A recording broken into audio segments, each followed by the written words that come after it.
আসসালামু আলাইকুম, আশা করি সবাই ভালো আছেন। আমি আর রিফাত খান সেই শৈশবকালে ফিরে গেলাম।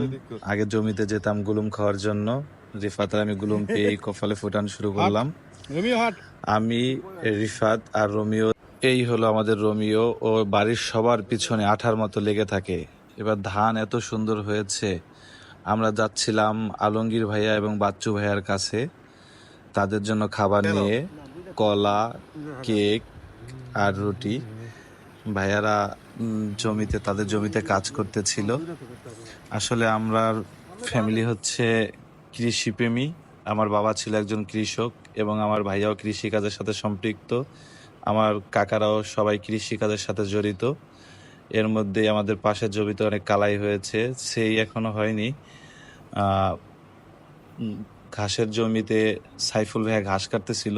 তা ভাইয়া বলে যে সাইফুল যেই ঘাসের বোঝা নেয় এটা একা নাকি জাগাইতে পারবো না। তাই আমি একটু চেষ্টা করলাম জাগানোর, আসলে অসম্ভব। রিফাত বলল 70 থেকে 80 কেজির নিচে একটা বোঝাও নাই। সাইফুল ভাইয়া এর মধ্যে চলে আসছে আবার। সে ঘাস কাটতেছিল আর বলতেছিল তার ঘাসের বোঝা একবার কে নিয়ে যেন কোমরে ব্যথা পাইছে। সেই বোঝা বাসায় নিয়ে ওয়েট করে দেখছে 104 কেজি ওয়েট হয়েছে। আল্লাহ, চিন্তা করা যায়।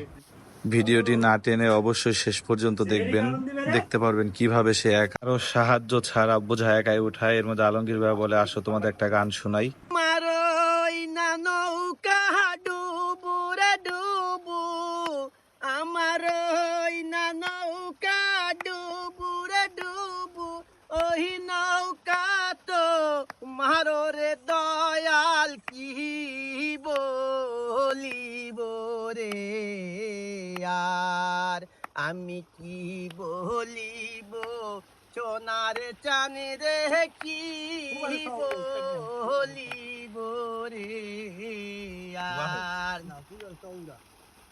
আমি কি বলিব, সোনার চানি রে কি বলিব রে আর সোনা দিবার কথারে কয়ারু পানারে দিলে ওরে সোনা দিবার কথারে কয়া দয়াল, সোনা দিবারে কথা কয়া দয়াল, রূপায়া না দিলে রে দয়াল, কি বলিব রে আর আমি কি বলিব, সোনার চানি রে কি বলিব রে আর।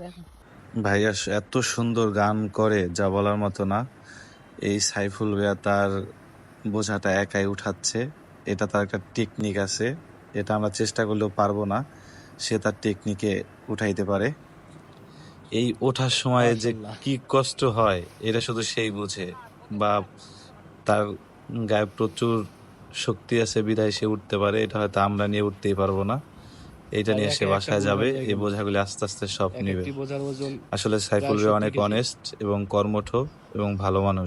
সবাই ভালো থাকবেন, সুস্থ থাকবেন। আল্লাহ।